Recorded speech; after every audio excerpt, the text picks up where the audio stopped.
track may have cost Nissan's Jim Richards pole for the opening round of the Shell Ultra Australian Touring Car Championship at Amaroo recently, but on race day there wasn't a combo capable of laying a glove on him over the distance. Gentleman Jim leads the point standings into round 2 of the series today at Symmons Plains, Tasmania. This horsepower haven has been familiar winning territory for the Sierras in recent years, but as Richards has demonstrated, 1990 is a new ball game entirely.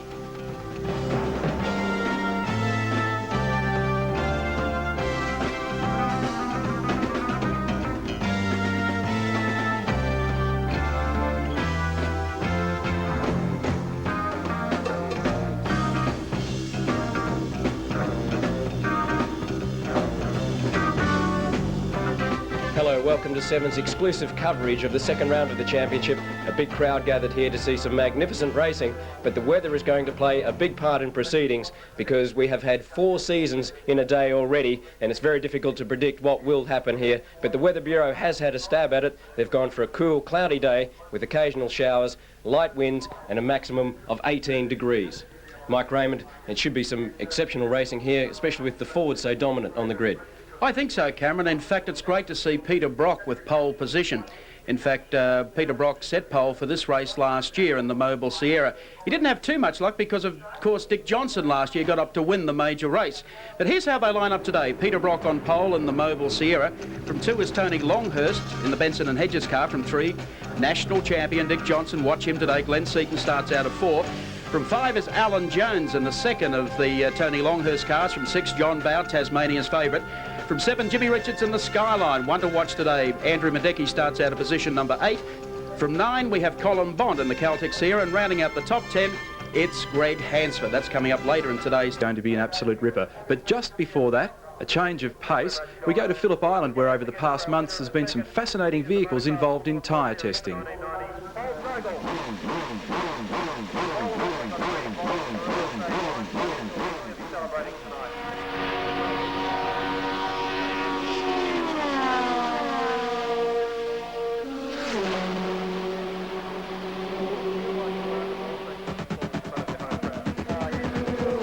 Sights and sounds are normally unfamiliar to us on Australian tracks, but over the summer period the number of test kilometres clocked up here by international race teams has been staggering. The heartbeat of this activity is the glorious Phillip Island Grand Prix circuit. The picturesque, fast and flowing layout is a favourite with European and Japanese teams who've found many good reasons to venture down under. We could say the weather, we could even say the flies, and we could say the fact that my house is 90 kilometres from here. But the truth is there's no better circuit in the world in January for testing a car like our new Nissan. The circuit's got high-speed corners, it's got short braking corners, we've got traction inputs, and you're giving us a weather range which is reasonably similar to Europe in the middle of summer. Still calling Australia home, Nissan's Euro race chief was in town to shake down the company's new World Sports Car Championship challenger and conduct extensive tyre tests for Dunlop. In fact, this particular week, Dunlop had booked the entire complex exclusively for the use of Nissan and the Japanese Dome Formula 3000 team to evaluate hundreds of new tyres, compounds and constructions. Nissan had 2 of their Lola sports cars on site, an 89 model from Nismo Japan and the yet-to-be-painted 90 model, the latest creation from designer Eric Broadley, run by the UK-based Marsden team. Driving these turbo weapons, Williams Formula 1 test driver Mark Blundell and former Tyrrell man Julian Bailey, and they were quick. The team doesn't readily disclose horsepower figures, but a fair guess is this turbo V8 pumps out approximately 900 brake horsepower. Coupled with a highly sophisticated carbon fibre chassis, massive wings and monster rubber, the package is strong enough to circulate on this track at 1 minute and 18 seconds. Considerable time was spent trying different front suspensions, and after a solid week, Marsden, Broadley and co were happy they had a new car capable of giving the TWR Jag and Sauber Benz some aggro. The new car's coming along well. Nissan, it's been a good car. You know, last year we had some success. This year I hope we're going to have even better success. The engine's good, the suspension on the car has improved over last year, and hopefully we shall have a competitive package. For Dome, air freighting all their Formula 3000 gear to Australia for a week-long test is cheaper than hiring the $5,000 an hour Suzuka complex in Japan. Swede Thomas Danielsson, a front-runner in the International Championship last year, was driving Dome's 89D model Reynard, while American Ross Cheever had the trick new 90 model to shake down. It features a transverse gearbox amongst a bunch of other improvements. 3,000 cars are slightly milder versions of Formula One machinery. The Dome Team Reynards are powered by 500 horsepower Mugen V8s, and as this speaker discovered, this high-tech package is lively to say the least. Dome Team manager Shoji Yoshida and the Cosmo Oils crew kindly allowed the Danielsson car to be handled by a stranger. These cars are not unlike a Formula Holden, which is good news for our Gold Star drivers. CAMS, Holden Engine Company and ACL have created a category that can lead young Australian drivers into this type of fully blown 3000 car. To put the performance of this car into perspective, on average a touring car can do 1 minute 40s at Phillip Island, Formula Holdens will lap in high 20s, and these cars are almost 10 seconds quicker again.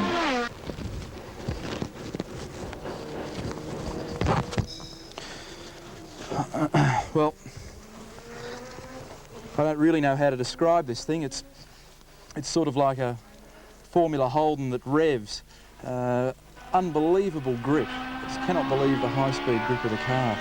The bottom of the straight at Phillip Island, when in a touring car you have to brake at the 100 metre mark before you turn in. This car, if you're brave enough, you can go through absolutely flat strap. That was something that I didn't do in the short spell in the car. The thing that you really notice about the car also is the way that it revs. And the Mugen V8 is unbelievable. 9,500 revs, and as you sneak up through the gears, it sounds absolutely fantastic.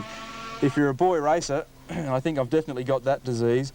This is one of the all-time buzzers. Everybody should drive a racing car. Sensational. Neil Crompton there with the racer's eye view of Phillip Island, where of course will be for round 3 of the Australian Touring Car Championship a fortnight from today. Today though, of course, we're at the home of Tasmanian motorsport, Symmons Plains, and most of the drivers are only too happy to be here.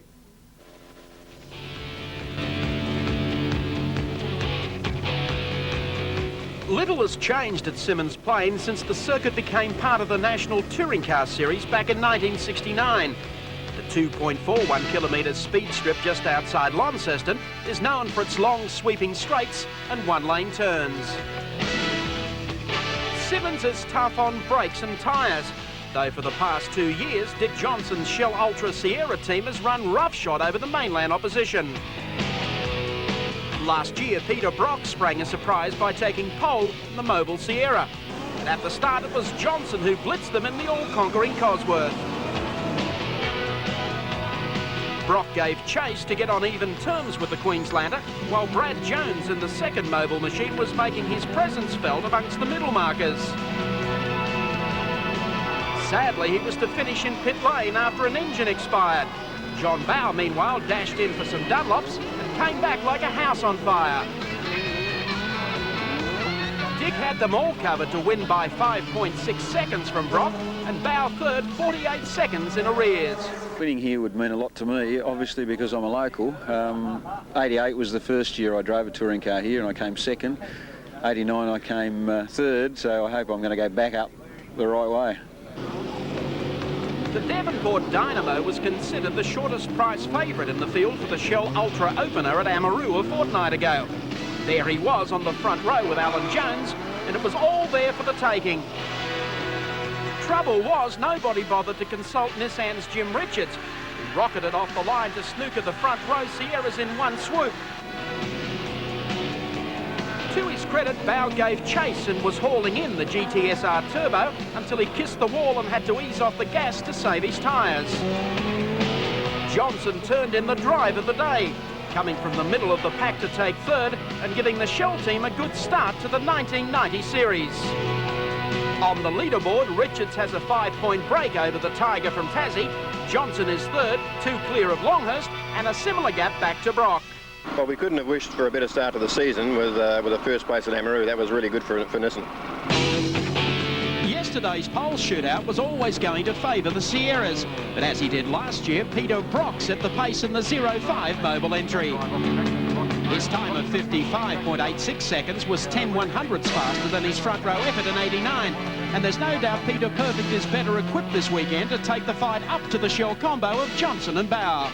things have changed since 1989. We arrived here very wet behind the ears as far as Sierras were concerned. However, 12 months down the track, we're now doing better than their qualifying times that we did last year on race tyres. So the interesting thing is, of course, that the field is so close.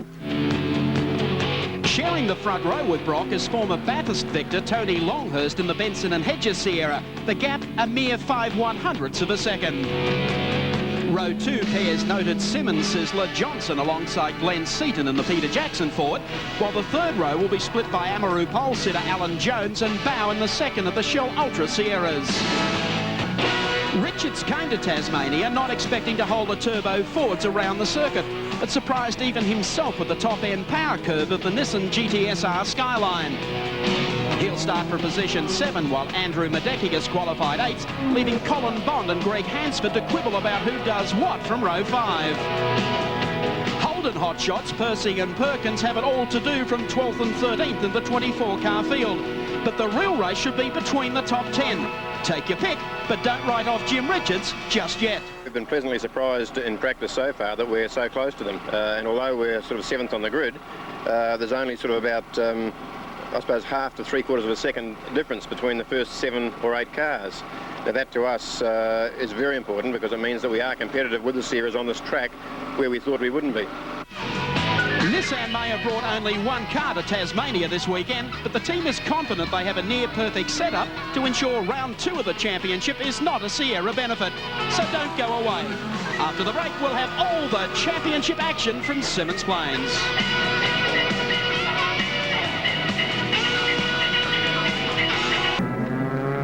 Welcome back, Australia, to Symmons Plains International Raceway just outside Launceston.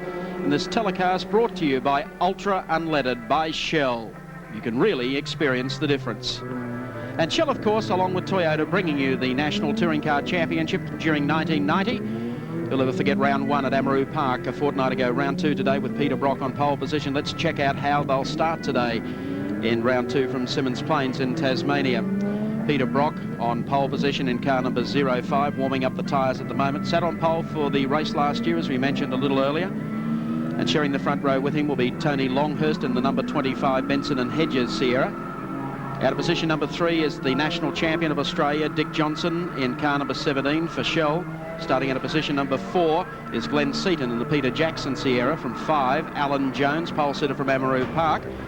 As you can see there's the split over the top 5. 55.86 the qualifying time, down to the 5th top qualifier at 56.41. From position number 6, 18, John Bow, the Tassie Tiger, in the second of the Shell Sierras. From 7, car number 2, Jim Richards in the Nissan Skyline. From 8, car number 6, Andrew Madecki in the Mobil 1 Racing Sierra. From 9 is car number 8, Colin Bond in the Caltech Sierra. From 10, number 9, Greg Hansford in Alan Moffat's ANZ Sierra. From 11.55, Kevin Waldock in the Sierra. From 12, 16 is Win Percy in the Commodore. From 13, car number 11, Larry Perkins in the Commodore VL. From 14.26, Tony Noski in the Brock Racing Sierra. 15.23, Chris Lambden in the Bow Repairs Nissan Skyline. Greg Crick starts out of 16 in car number 99. From 17 is 15, Johnny Smith, watch him today, in the Toyota Team Supra. From 18.24, Gerald Kay in the Commodore. Car number 98 starts out of 19, Bob Jones, and rounding out 20, John Faulkner in the Toyota Team Corolla. Let's have a look now at the start of the race. We're just not too far off the start with Peter Brock on the outside. Made a terrible start here last year, and that enabled Dick Johnson to get through and take over the lead even before they'd reached the Brambles hairpin. To viewers across Australia, New Zealand and throughout Europe, we welcome you to Symmons Plains for what promises to be one heck of a race. Round 2, the Shell Ultra Australian Touring Car Championship. Only about 10 seconds away from the start. Waiting for the lights to come on. Who will it be? Rocky, Longhurst, or watch for Johnson to make the split?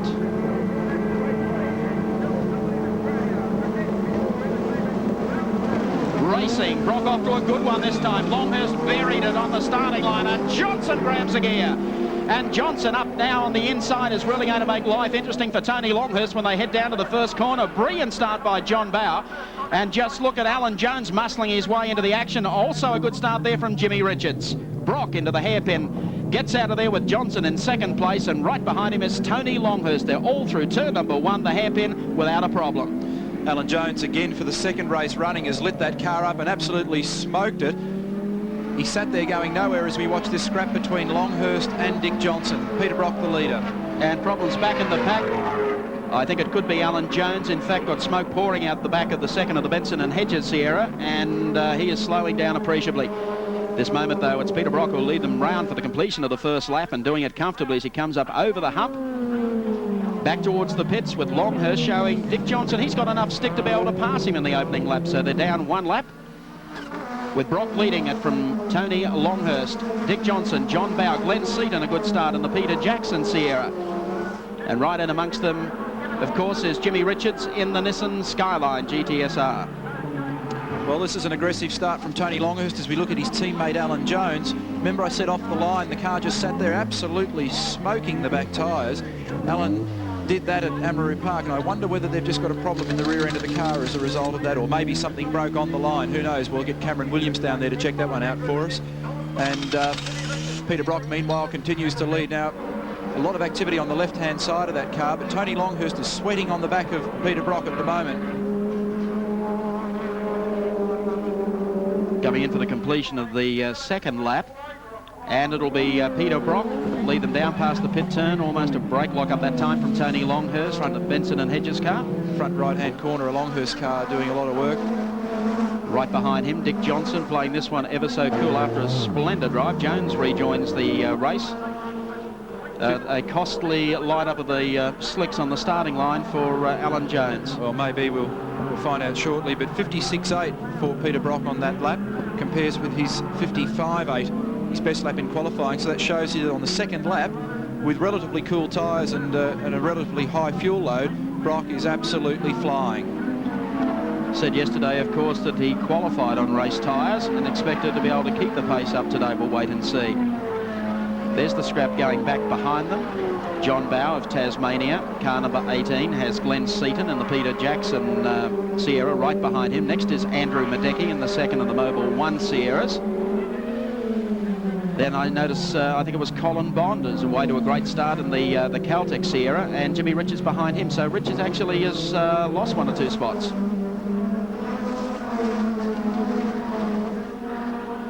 There's the split. You can see Richards at the back of that pack. John Bow, Glenn Seaton.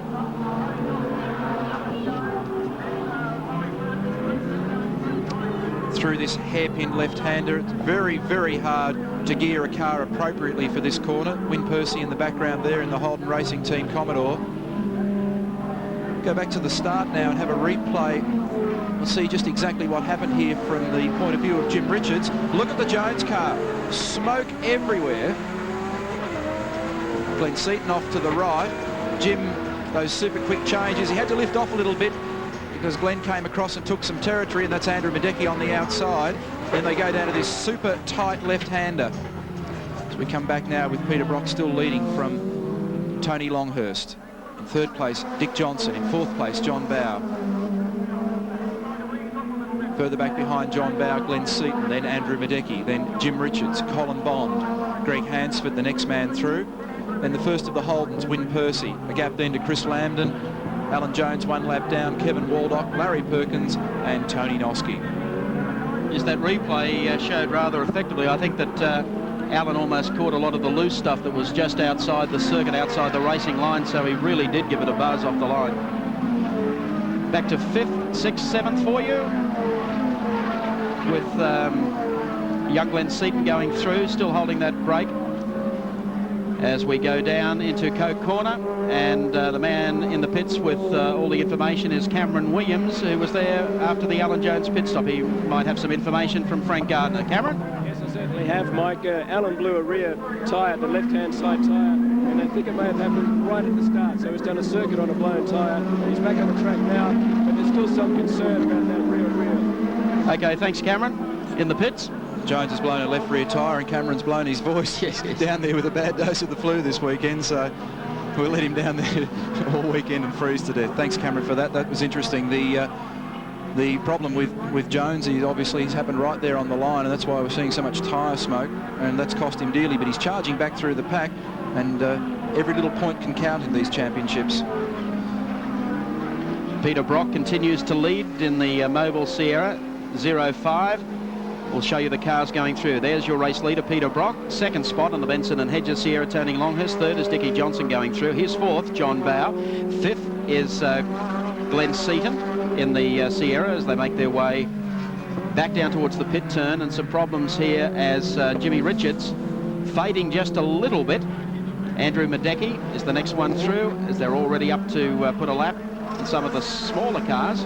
David Sala being passed there on the outside by the freight train. Jimmy Richards at this moment not on striking terms with the Ford Sierras as Peter Brock exits the hairpin, still clear of Longhurst and Dick Johnson.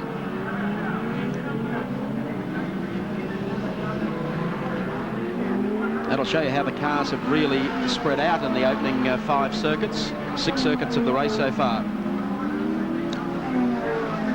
As we watch Glenn Seaton there, the gap from Peter Brock to Tony Longhurst is now out to 2.8 seconds. Seaton under some pressure from Andrew Madecki. There's Jim Richards' car number 2, and there he is at the wheel. I understand that Jim's able to hear us at the moment. How's it going out there, Jim? Good, Neil, so far. Did you get off to a good start? I saw Seaton take some ground off you. Yes, a few of them did, but I'm just slowly working away at them, not trying too hard too early. Long way to go yet. You said last night, Jim, that you thought the car was going to be very consistent. Is it showing up that way? Yes, it is. You know, we're only a few laps into the race, but so far we're managing to hold on to the 3 Sierras in front of us. We'll have to see how things pan out. It's a marvellous effort from your team of engineers and mechanics. The improvement in this car in 12 months is quite staggering. Well, it just goes to show what a good product we've got in the Nissan Skyline and what a good team we've got to do all the work on it. The driving is the relatively easy part. Oh, I don't know about that. I think we're watching a pretty good bloke at the wheel here at the moment. Thanks, buddy. Talk to you later. See ya. Jimmy Richards talking with Neil Cropton. Pictures, of course, from our Nissan Sport race cam. Not only one inside the car, but we'll show you some pickies from our Nissan track cam as well during today's telecast from Symmons Plains. Give you an idea of this circuit, which is quite abrasive. In the meantime, there's the split. First back to second, Tony Longhurst for Benson and Hedges team.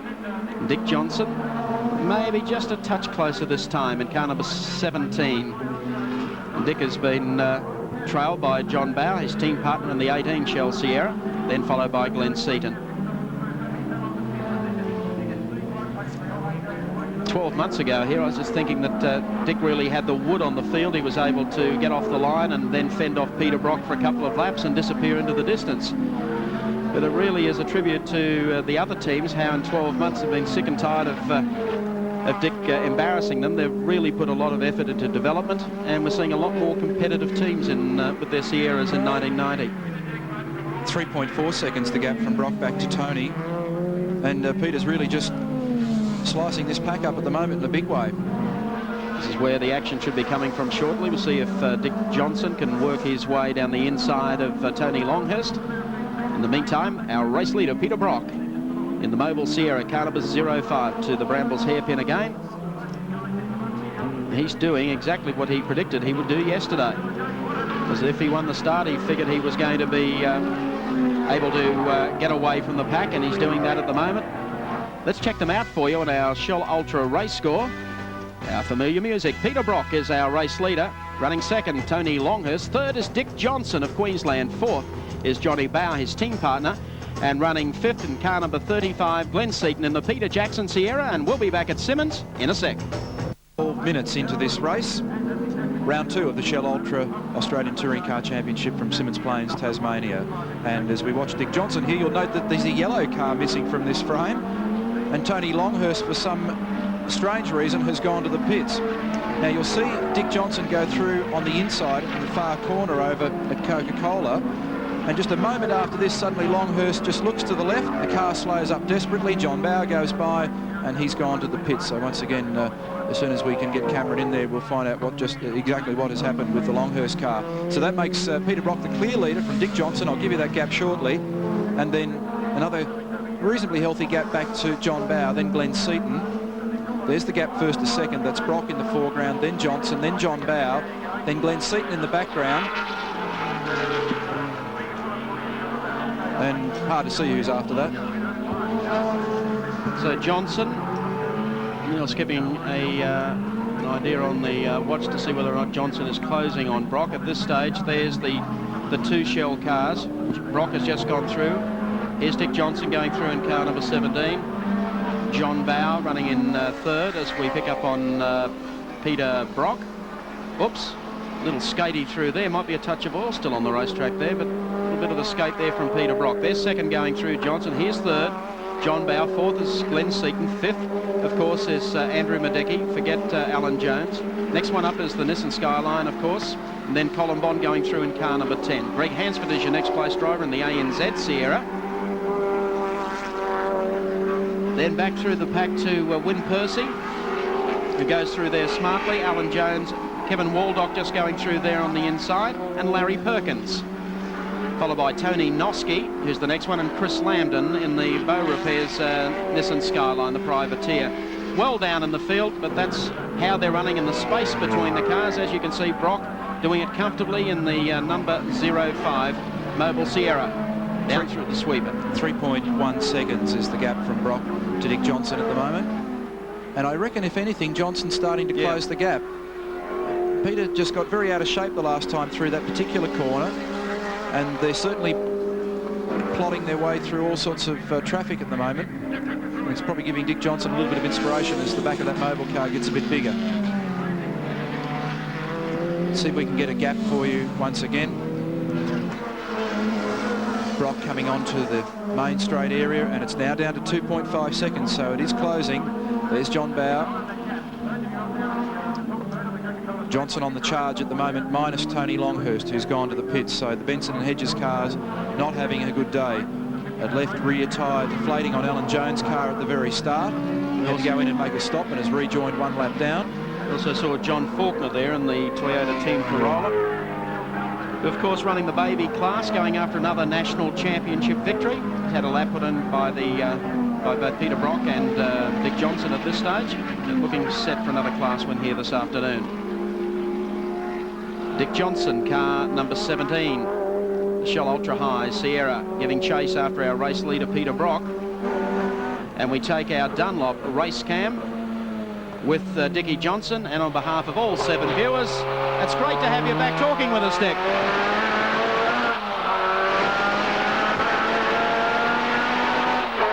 Dick Johnson, can you hear us, Dick? You look like you're closing here nicely. I hope so. I don't think I was doing this for nothing.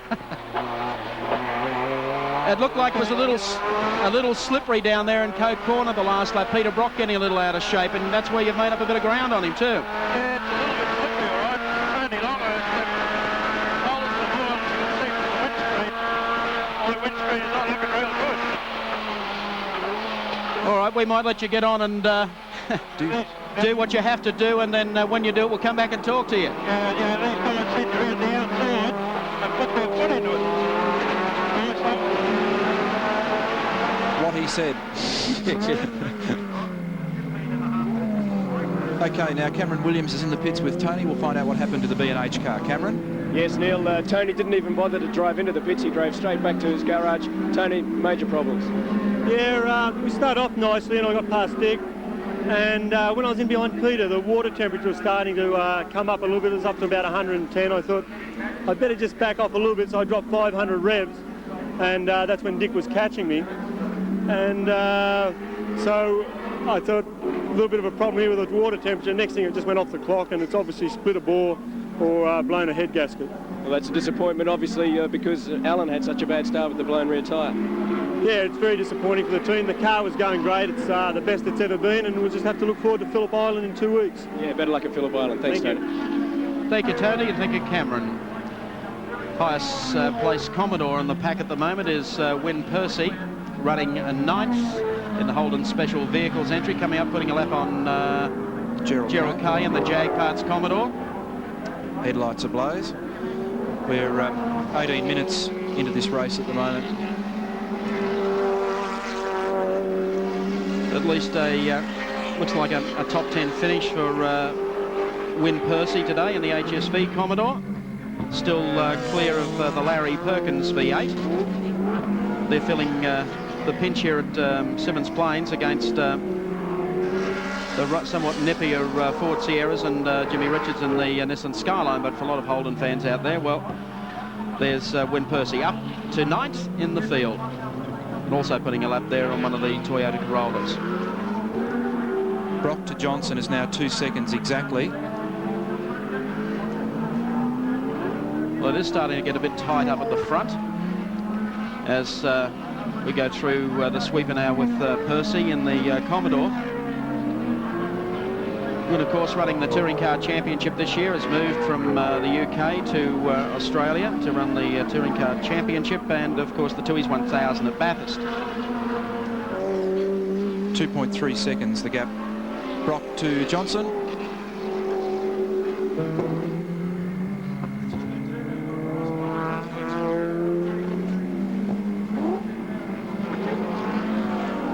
So Percy goes through.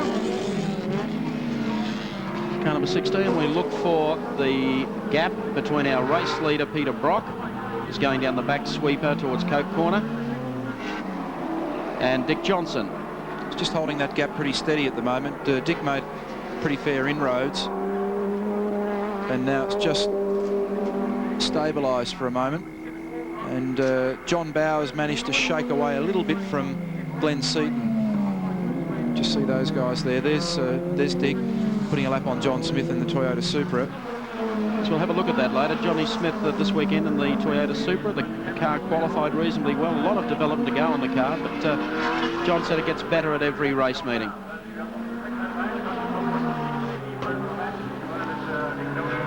Johnson. Sorry. In stereo. Johnson using Dunlop tyres this weekend. Brock running Bridgestone, and Bow obviously also on Dunlop, and then the next car, the Seaton car, running Yokohama. So an interesting spread of rubber on these vehicles, and it would seem as though Peter's come up with the best combination of compound and car setup at the moment, and doing a pretty mean job of steering along the way. And he was very strong down here last year, as you said. Had a lot of problems at Amaroo with grip. In fact, half the field did, one way or another. So he was pretty keen to come down here and do well. Let's take a look at the Toyota race score and check out the top 5 positions for you. Peter Brock still leading from Dick Johnson by about 2 seconds. Then John Bow in 3rd place. Glenn Seaton, car number 35, in 4th. Andrew Madecki in 6th place in the Mobil 1 Racing Sierra. And we are 21 minutes into this race. More to come after this break. Now we're following the scrap for 3rd and 4th place.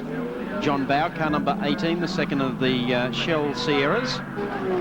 Running 3rd, and right behind him is Glenn Seaton in the Peter Jackson Sierra, and getting a little bit closer this time. Man in the background, of course, is Alan Jones, who lost a lap by going to the pits with a tyre problem. But he's in there to have a good race, and he has really moved up in the last couple of laps to keep Glenn Seaton on his toes and make it pretty lively racing between the pair. Jonesy relishing a run in touring cars on a full-time basis during 1990. A little unfortunate at Amaroo Park after sitting on pole for that race, and rotten luck today having tyre problems in the opening circuit. We'll take our Dulux Autocolor race cam as we go inside Glenn Seaton's Peter Jackson Sierra, coming up behind John Bow to the hairpin. Back to first gear around here, getting a bit closer to the back of John as he closed up under brakes, but John scoots away again as they put power down on the other side.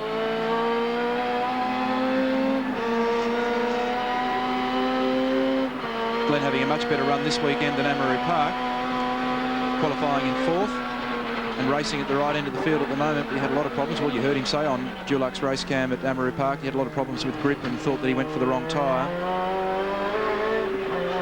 But he's giving it his all at the moment, and I guess it's pretty true to say the Shell cars are the benchmark in this class at the moment, and he's hanging right in there with the best of them.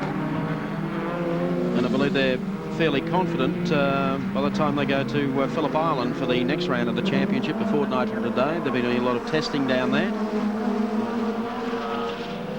25.5 minutes down. John Bow. 1.8 seconds the gap from Brock to Johnson. 1.8, then back to John Bow with Glenn Seaton in car number 35, then Andrew Madecki behind him in car number 6, and Jimmy Richards in the Skyline, one in arrears as they work the sweeper section. Well, They call the back straight here. It straightens out for a little spell and then straight down to the left-hander at Coe Corner. 1.6 seconds, so Dick's just nibbling away at that gap. Andrew Madecky's having a pretty lonely run behind Glenn Seaton. We have to forget Alan Jones for just a moment. Then we've got Jim Richards, followed then by Colin Bond. There's Jonesy. Then Greg Hansford, quite a long way back again. Behind Hansford, we've got Wyn Percy.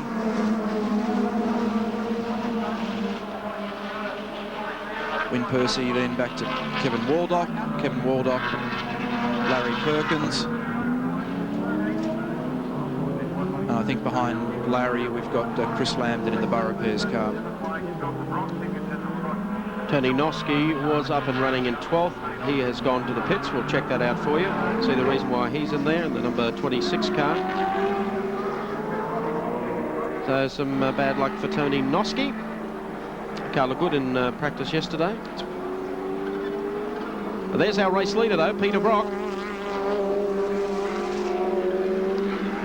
Sat on pole last year, was caught and passed by Dick Johnson and finished second. John Bow finishing third last year. Pole again this weekend, and he's up front and leading it at the halfway mark. And the gap about the same. Down to 1.5 seconds this lap, so it's just oscillating a little bit, but there's not very much in it. A lot of pressure on Peter at the moment. Johnson really attacking hard, and I tell you, I think if anything, John Bow and Glenn Seaton are a little bit closer to the leaders than they were earlier on. There's Andrew Madecki, the new recruit in the mobile team this year. He joined the team right at the end of the '89 season and drove for them in New Zealand. And Madecki hanging up his helmet now as a race team owner and joining the mobile team as Peter's sidekick. And they're still enjoying the benefits of engineering input from Andy Rouse in the UK from their Coventry base. And the mobile cars on their Bridgestone tyres still working very, very well. This year, the Ford Sierras, we mentioned at Amaroo Park, are 80 kilograms heavier. And no matter what anybody says, it's like putting a passenger in the car, and that definitely has an effect.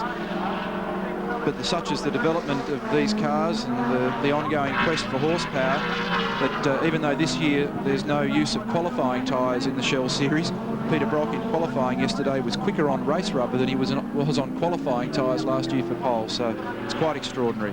55.86. If you said to any of these blokes, including Peter Brock a couple of years ago, that they'd be doing those sort of times, they'd have fallen about the floor laughing. Yeah, it has changed in 12 months. They're very, very fast little cars, these jiggers. And there's a lot of them, which makes life a little more uncomfortable for Jim Richards on a horsepower circuit. You know what they say sometimes, if you can't beat them, yes, join them. Well, Jim's about to depart from all that, though, in a couple of weeks' time when they debut the new Nissan GTS. What a rocket ship that promises to be. Colin Bond driving for Caltex in the Caltex Sierra. Bond is running 7th on the road at the moment. He made a good start. Got away quickly from Jim Richards. He's hanging in there. Had problems at the opening round. Was well back in the pack most of the day. So Colin Bond continues in 7th.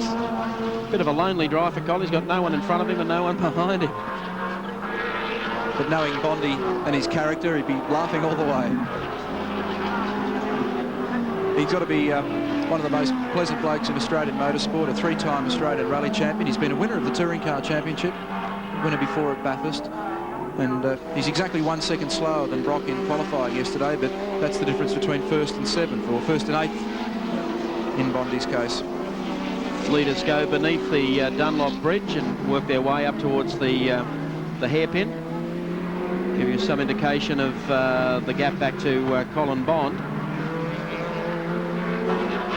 Had the opportunity once to be a passenger with Colin on the dirt down in Canberra in just a road car, but just extraordinary car control. This is the gap back to Greg Hansford in the Alan Moffat car. Oh, you need a pair of field glasses today.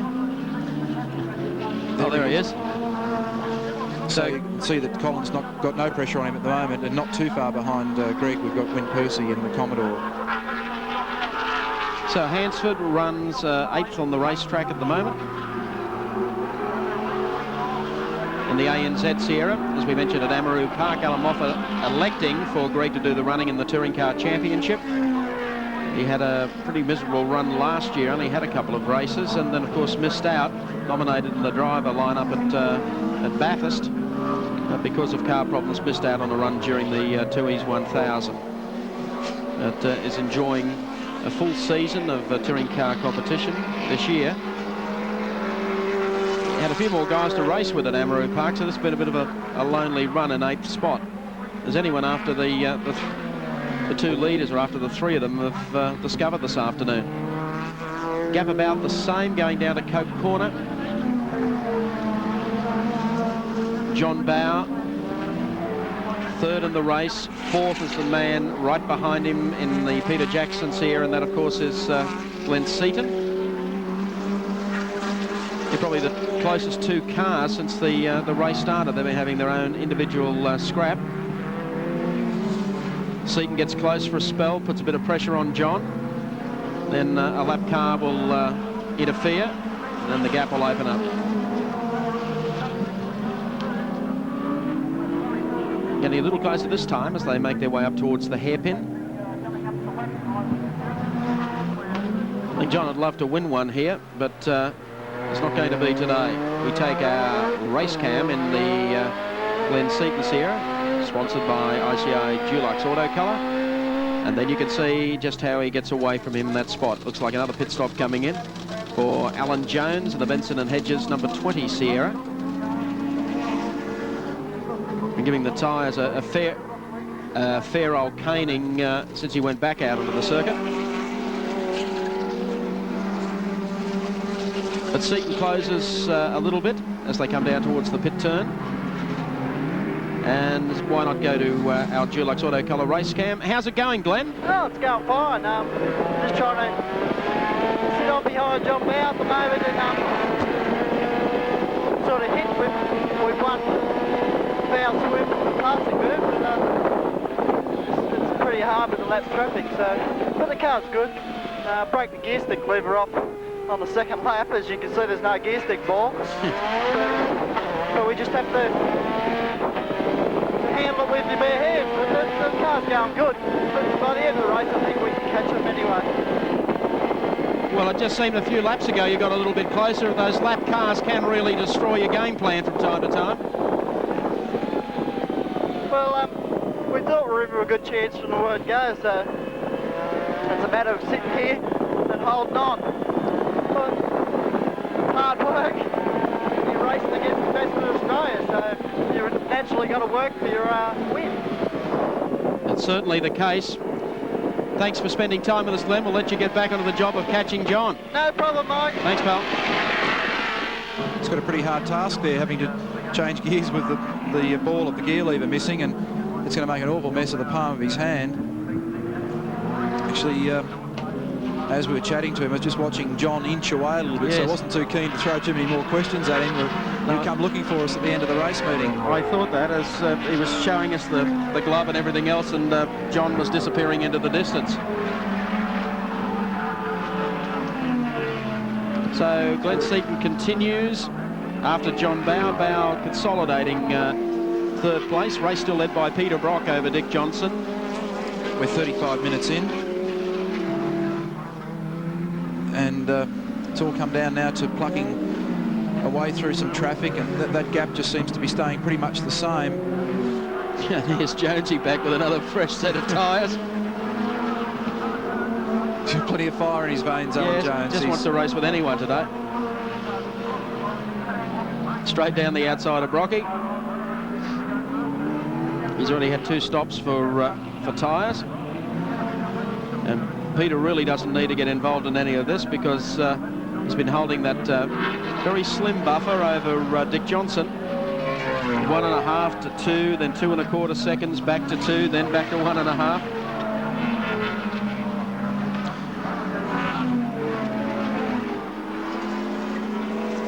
It was interesting when we were talking to Glenn before, the amount of buffeting that was coming in the car. Did you notice that when it was at high speed? Profile on Peter Brock here, 3-time winner of the Touring Car Championship, and of course an unbelievable history at Mount Panorama with 9 wins, and also 9 wins at Sandown. And after round 1 in the series, he's 5th. Well, he's going to improve that score today if he can stay where he is at the moment.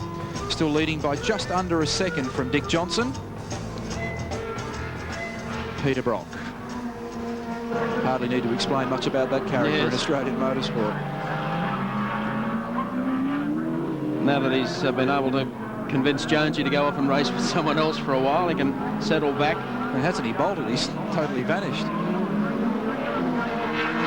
Alan will be the guy that finished last today, but he'll have passed every car in the field twice. It's 0.8 of a second between Brock and Johnson. Closing up dramatically as they go down to Coke Corner. But the other thing that's interesting is the gap from Brock to Seaton, which spans the first 4 cars, and that gap is only 4.9 seconds. It's not too much. So we've got, and you can just see John Bowe and Glenn Seaton in the background there. We've got Brock, Johnson, Bowe and Seaton all within striking distance of one another. Then we're 37.25 minutes into the race. There we go. That was a bit of an idea. That's the 2 lead cars on the front straight. And there's 3rd and 4th. And if anything, I reckon these guys are just getting the odd millimetre closer to the leaders. All of the touring car rounds this year are timed races over 50 minutes.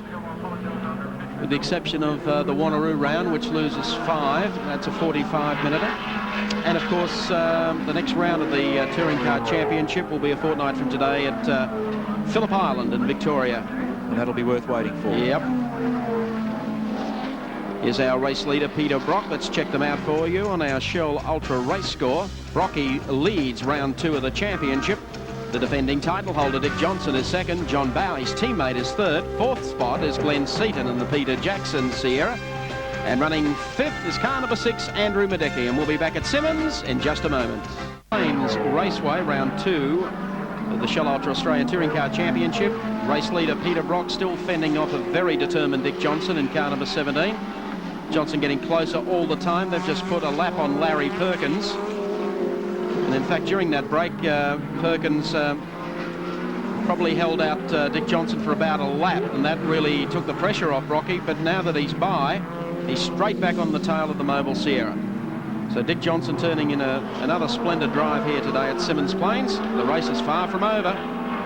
John Bowe seems to be just gaining all the time, moving towards both Johnson and Brock, and Glenn Seaton is just on his bumper. Whoa.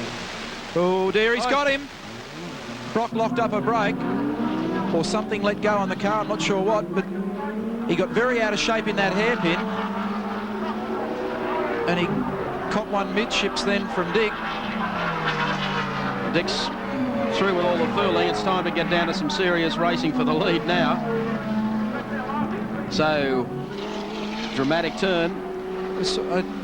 I'm a bit confused by all that. I can't quite figure out what happened there. I have to go away and have another look at all that. But we can't afford the time. No, it's all happening with Brock sort of busy signalling to the guy in the Corolla that he's got a little bit of a problem on his hands at the moment. I think it's a number 17 Sierra. Crowd has really come to life here at Symmons Plains. Very, very popular is Dick Johnson. Notice that the other 2 cars are still getting a little bit closer. Here we go again. I wonder if Peter's just getting on the wrong edge with tyres now. Things still skating around a bit there, isn't it? Yep. All the time, you'll notice that John Bowe's getting a little closer. I think Brock's car might have a bit more, well, it's had so far a little more stick in a straight line than Johnson's car, and Brock has now turned into a bit of defensive driving. He's got a couple of cars to negotiate here, and that'll be hard work. And Dick's going to keep him honest. Gee, it's a great scrap, isn't it? Good pickies from Dunlop Race Cam. And now Johnson down the inside. There's the gap. Bang. Out of the way. They are playing for keeps at Symmons Plains, and Brock's got the hand out of the window. I'd suggest to Peter he might like to get it back inside the window, because he was signalling to Gerald Kay. I know. Please get out of my way. It was probably because there's no doubt that he's on the ragged edge tyre-wise, certainly not in his driving, but so he can't afford to be held up and then have to use a great heap of power out the other side of the corner. He's got to keep some sort of speed up through the corner, because if he calls on too much from his right foot, he's going to break out into masses of wheel spin. So if he gets balked by a car and then has to really push hard, then that only works against him. In fact, it's working against him already, because Dick Johnson's well positioned for a lead change here as they go to the left-hander at the end of the back straight, and I think he's pulled it off. Fantastic effort from Johnson here today at Symmons Plains. Zipping down on the inside of Peter Brock. He's taken the lead away. Crowd has really come to life. We've only got probably 5 or maybe 6 more laps left in the event. Johnson now in control. 44 minutes gone out of this race. Johnson will lead them across the line. Peter Brock runs in second, but will Brock fall back into the clutches of John Bow? Because Bow has fallen into the clutches of young Glenn Seaton. Peter's car really skating onto the straight that time. It was pretty badly out of shape. He won't give up. No, Brock won't, no. And he's got Kevin Waldock well, they've both got Kevin Waldock to deal with. And then John Smith.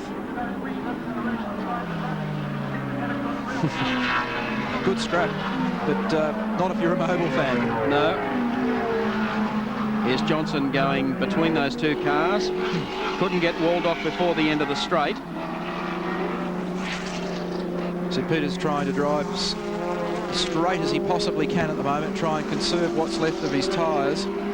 There's third spot being held by John Bow, but wanting to take that away from him is Glenn Seaton in the Peter Jackson Sierra, number 35. They sweep beneath the Dunlop Bridge and run down the short straight to the hairpin. It's all getting pretty tight here now as Larry Perkins opens the door up here for Bow to go through. We take Dulux Autocolour race cam, and Glenn will dive straight down on the inside, and he's right on Bow. Broke loose with some horsepower then as he came off the turn. You can hear the Commodore to his right-hand side. 3 cars all scrapping here. Larry's 1 lap down.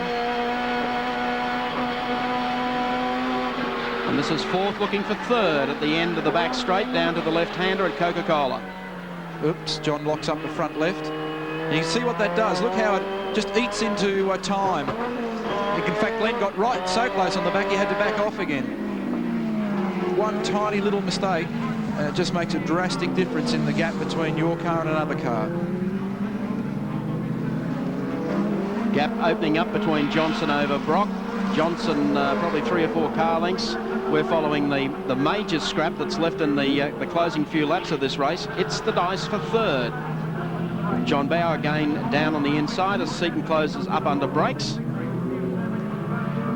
Waldock is still there, so they haven't been able to shake Kevin in the Playscape Sierra. He's been doing a great job too, Waldock, in the series thus far. Strong qualifier at Amaroo. 47 minutes coming up on the clock. Well, I think Dick's managed to skate through this time, and he's increasing that lead. Brock in second. That was Peter, just went out of shot then, and then John Bow in 3rd, Glenn Seaton in 4th. Waldock, who they're both trying to pass at this stage, running 10th on the road in the Playscape Sierra. That's really jumbled it all up. As Glenn Seaton, the Dulux Autocolour race cam, zips under the bridge. Bow now to the outside of Waldock, trying to haul him in before they get down to the hairpin turn. But it's straight and very, very fast, the 55 Sierra. And here's Glenn back again to play with the pair of them.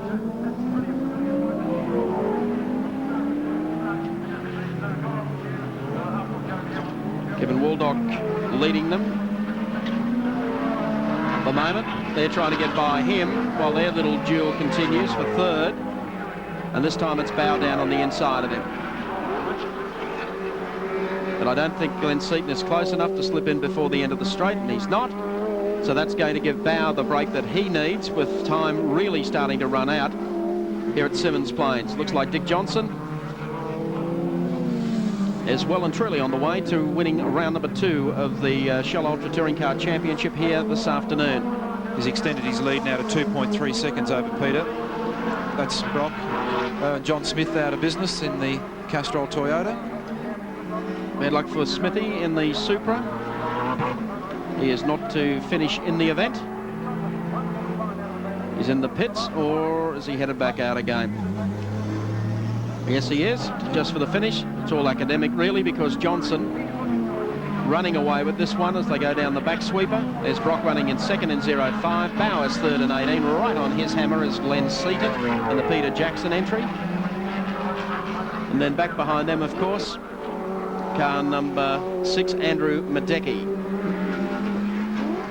Well, the race came alive there about 6 or 8 laps ago when Johnson really did close it up. We had that great scrap going on between Glenn Seaton and John Bower.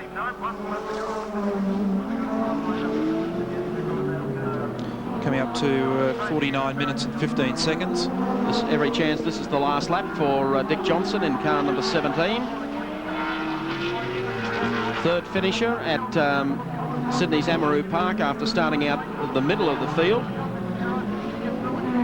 And this will help his points no end as he brings the Shell Sierra down the back sweeper. Opening up over Peter Brock 0.5 Mobile Sierra. Third, and a comfortable third now, is John Bower. Fourth is Glenn Seaton. That's the way, in fact, that they should finish out of Coca-Cola turn. Now down towards Little Hump.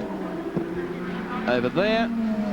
Down to the pit turn. Dunlop Bridge. And we expect to see the checkered flag not too long as Dick Johnson sweeps across the line to take the checkered flag. Round 2 at Symmons Plains to the Queenslander Johnson. Second to Peter Brock in car number 5. Finishing back in third, Tassie's Johnny Bower. Good finish from John Bower today. Let's recap them for you on our Toyota race score service. The winner of round 2 from Symmons Plains, Queensland's Dick Johnson. Second goes to Melbourne's Peter Brock. Third to Devonport's John Bower. Fourth to Glenn Seaton. Fifth to Andrew Madecki in car number 6. We've had an exciting race here at Symmons Plains, and we'll be back shortly to talk with the winner and the runner-up. You look at the clouds and you look at the conditions and you make your choice. So we're thrilled with the way that it went, really, particularly early on there, ran away, and congratulations to George and Graham Brown and the boys. You know, I think we've got ourselves a pretty interesting race series this year. Okay, thanks very much, Peter. Dick, you've had a carefully mapped out plan this week. You've tried very hard to avoid getting up in the qualifying race, but it's all counted on the day. Well, you know, I think the main thing that we're concentrating on is really setting our car up for a distance rather than for one lap, and it sort of proves it, because the last few races we've basically had to play the waiting game to a certain extent, but just like the pursuer and the pursuee, you know. But I was really trying. Old Pete there, a couple of times I just sort of rubbed bumper bars with him, but he got a little bit sideways up the hairpin, but that's what it's all about, and you know, that's because I'd never intentionally run into anyone, and we've had a damn good race. Yes, well, it seems already that the racing's going to be closer this year. That has to be good for the championship. Well, that's the name of the game, because I think I'm last in the horsepower race at the moment, to be quite honest. Okay, thanks, Dick. We'll just have the presentation awarded now. Tom Smith from Shell. Dick, on behalf of Shell Ultra, all the best. A magnificent race, and it's given us a great thrill. Thanks, Thomas. Thanks very much indeed, and I'd like to congratulate Peter. He sort of gave us a fairly hard sort of a race. It was a good race. Early in the piece, Tony was spewing a fair bit of oil out on us, but unfortunately he had a problem, and otherwise it would have been a three-way dice. And thanks to Shell and to all the other people, and especially Dunlop for our tyres. Thanks. Thank you very much, Dick Johnson with Cameron Williams there. Don't forget, coming up soon on 7 Sports, Sports World, of course. Telecast every Sunday, 9 through noon. That's Eastern time with Bruce McAvaney, coast to coast. Coming up also the Kmart Australian Basketball Classic. We move into the week of the finals now. March 18th, make sure you check your local guides for telecast times. Good to have the big ball game back again, of course. And still to come, a whole lot more sport on Channel 7. Shell Ultra Australian Touring Car Championship. Our next round comes from Phillip Island in Victoria. That, of course, is a fortnight from today, 2 through 4. That's Eastern time on Sunday, the 25th of March. So we've had a very interesting round here today at Symmons Plains International Raceway. And don't forget John Bower at the moment and Peter Brock on point standings today. are, of course, 27 points apiece, so they have the lead between them for the championship. Jimmy Richards, of course, runs third on 24 points, and Dick Johnson on 23. So how close would you like it? Very, very close indeed. Let's go back to Cameron Williams for a recap of Victory Lane. Yes, as you say, Mike, a very close championship, and Neil, some unbelievable racing there today. Yeah, that was fantastic, wasn't it? A tremendous start by Peter, and you know, he fought and defended as long as he could, but just having a look at those back tyres of his there before, they've certainly done some work, and Dick just chipped away, and 10th by 10th managed to get there, so a great result for the Shell team. And the other interesting thing is looking at the front right-hand corner of John's car, the whole flange is broken out of the side of that front right rim. Incredible. Yes, that's right, Neil. Well, of course, in 2 weeks we go back to the Phillip Island Touring Car Championship. They make their debut down there. That should be some exciting racing, and of course we'll take you there live and exclusive.